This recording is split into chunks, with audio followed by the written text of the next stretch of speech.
Hey, what's up, guys? Dan here to teach you how to fucking race. uh, just some general tips and I help you how to take corners and stuff like that, because I know a lot of people have trouble with that. But first of all, just a quick reminder about the drifting. It's either L1 or R1 to initiate the drift. So you're gonna hop around and then press L1 or R1. You hold it down,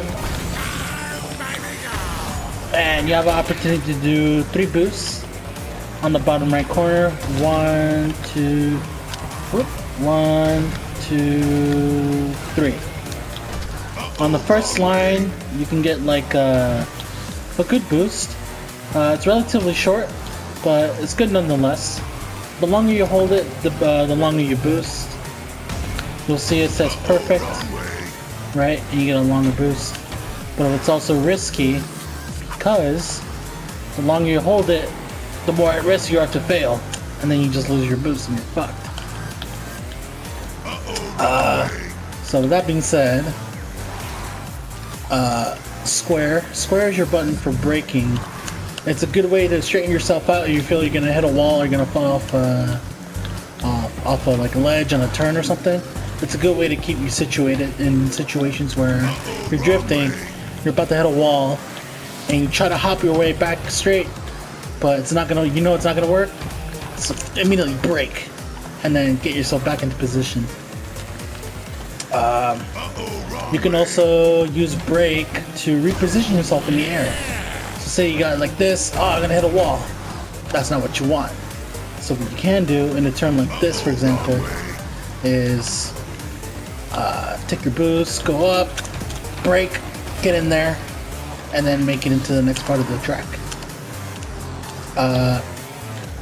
With this track in particular, it gives you 2 ways to tackle the entryway, the next entryway in the track. So if I were to take to the right, I would be drifting, but then I would have to take a U-turn, right? I would have to do a U-turn and brake and then do this. When actually, if you learn the track, you actually keep your speed by airtime, cutting with brake, and then drifting in on the inside lane. Just like that, very easy. Wrong way. Shut up. Ugh.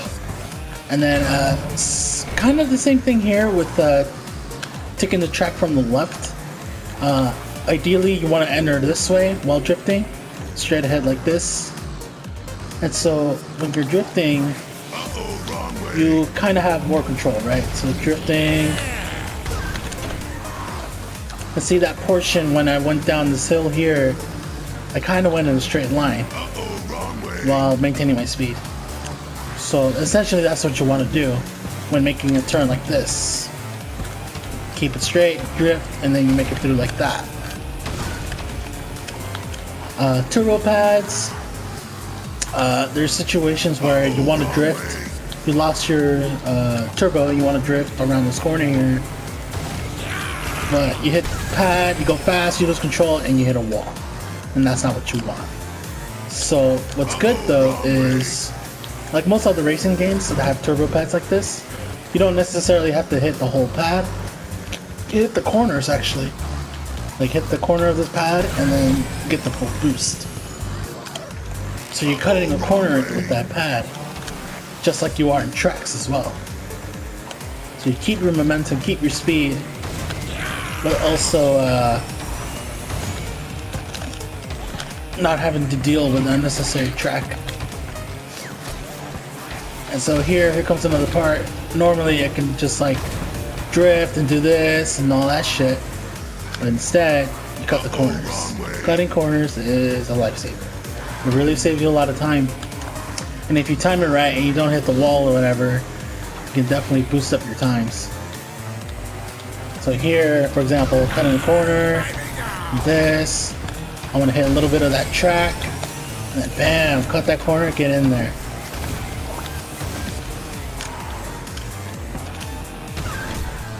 Okay, and here's a shortcut.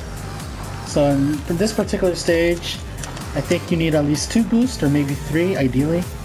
The minimum 2, I believe, at least from my own experience. you need 2 minimum boost. And you want to hit that ramp real nice and then jump on that shortcut. Also, what's important is getting the Wumpa Fruit. It works the same way as coins in Mario Kart.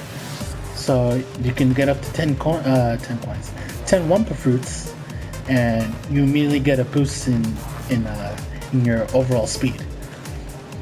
And also with the item, the Witch Doctor items, those help as well. Those give you the same type of boost when you collect all 10 of your Wumpa Fruits. There's also situations where you'll see a line of crates and a couple boxes of Wumpa Fruits. Sometimes if you know the other racers are going to go for those item boxes, at the very least get the Wumpa Fruits, because you'll get a boost in your speed, and then maybe in the next turn, next corner, or the next section of the track, you can take your lead and actually get better placings, you know? So if all hell breaks loose and they take items, at the very least, get those fruits. Those fruits will help you. Shortcuts, there's many shortcuts and many tracks. This one in particular is pretty easy. Some of them are kind of inconsistent, like the one in Sewer Speedway.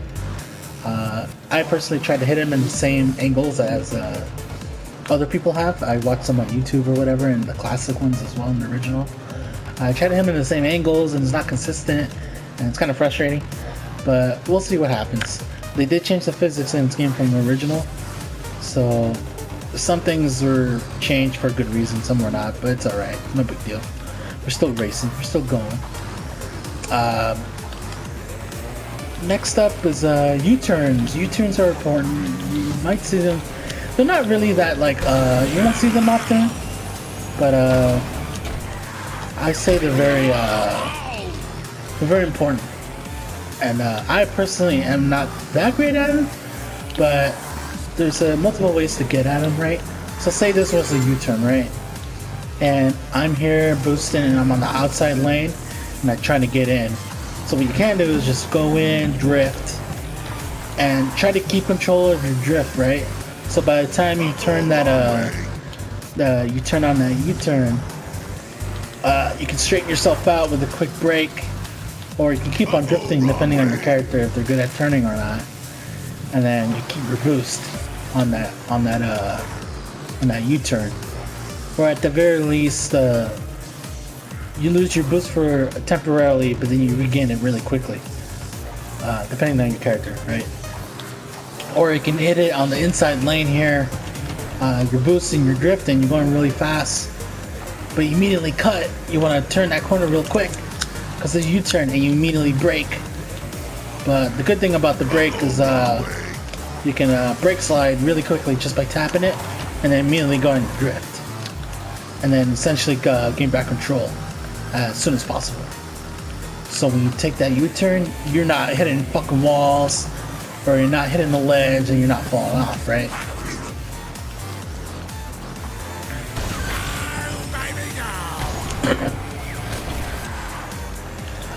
Another thing I want to talk about is blue flames.